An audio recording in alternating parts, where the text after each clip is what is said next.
So since Twitter and Facebook confirmed Iranian influence operations, much of the focus has been on the way they target the foreign publics. But that's only half of the story. Influence operations have targeted and have been tested against domestic opponents for a while now. Iran sees itself engaged in a soft war where its adversaries use social, political, and economic subversion in order to undermine the regime. This culminated in 2007 with the arrest and forced confessions of several dual nationals who were affiliated with think tanks and academia, but were in fact accused of being the architects of the soft war and regime change in Iran. So in response to being attacked, Iran struck back, in particular in 2009, when millions of people took to the streets in order to protest the results of a fraudulent election, and did that through basically mobilized through social media. Iran was quick to respond by labeling all of them as being agents of the soft war and being directly sponsored or supported by the US, Israel, and other foreign actors. And this has basically remained a recurring message. Iranian diaspora members and civil society are constantly targeted by harassment and propaganda, and the message is clear. There are defamatory messages being disseminated on social media, and also the most extreme versions of the Islamic Republic propaganda. And most of these campaigns happen on Instagram because it's a highly popular platform in Iran, and it's unblocked, so it's available to anyone in the country. So the focus on Instagram is important because much of the research by the cybersecurity community and social media platforms have been on Twitter and Facebook, whereas that's only part of the story. And focusing on those platforms misses a significant part of the narrative and also leads to a lack of action about these campaigns targeting civil society members. And these are just not random disparate accounts. They're internally coherent networks that have common interests as well. So probably not so surprisingly, a common denominator is that they all follow Khamenei, the supreme leader of Iran, on Instagram.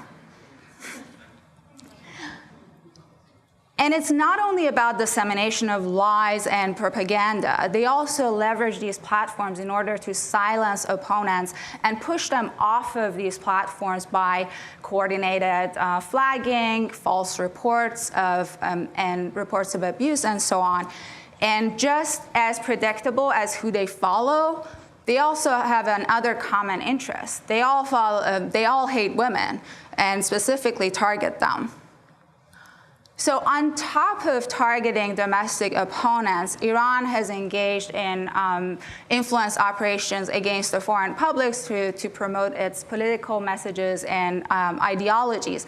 As early as 2015, we see dissemination of messages in the name of the supreme leader, and there's an element of heavy automation also going on. So what that indicates is that, for one, Iran is savvy enough to leverage these platforms, and also there's some level of state endorsement going on. So it's not just some random kids being bored on their own. But while Iran tends to get much of the attention, the soft war seems to be kind of real. Iran's adversaries are using the same tools in order to undermine the regime. So numerous examples that we have seen on Twitter specifically have included fabricated stories about supposedly unprecedented nationwide protests in Iran. And when we look at who is engaged in those operations, is interesting because many claim to be tweeting from the Arab region of Iran, but in fact, those tweets were originating from Saudi Arabia. And it's not just the Saudis involved. Iranian opposition groups are also pushing it, specifically Mujahideen Khalq, or the MEK, which is a political cult who was formerly designated as a terrorist organization by the US State Department, and the monarchists, the supporters of the former royal family of Iran. And these two groups specifically appear together in online debates about Iran. So what we see is large numbers of political accounts being created around social and political events that are of interest to these groups. For example, election of Donald Trump, street protests in Iran, and the US withdrawal from the nuclear agreement. And just as the pro-regime actors do, they try to leverage these platforms in order to disseminate messages to their own interest. For example, they heavily target Trump administration officials in order to bolster their messages by impersonating real Iranians inside of Iran, pushing for more sanctions and harsher measures against the Islamic Republic.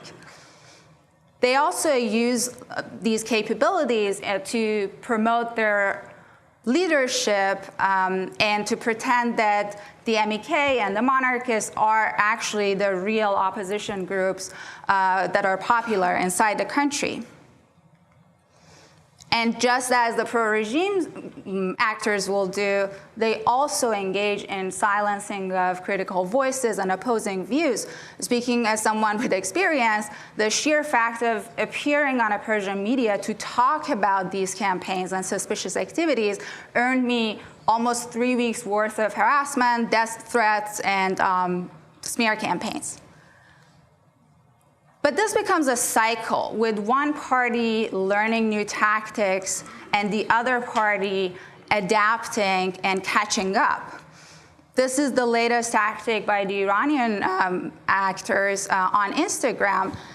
And so as the MEK, for example, populates Iran regime hashtag or other debates with their own messages, Iranian actors have learned to tag their adversaries on social media in order to disseminate threatening messages, not only towards foreign publics or foreign actors, but also towards domestic audiences.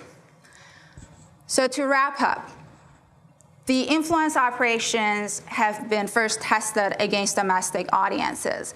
And when it comes to influence operations, Iran is not the only actor. State and non-state actors are leveraging the same tools in order to undermine the Iranian regime.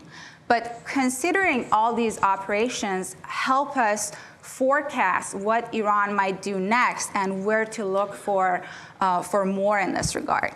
And before I conclude, I want to just mention that this was a cursory look at some deeper projects that I've done with my co-author, Dr. Adrian Roche-Philish, who's not here today. Thank you.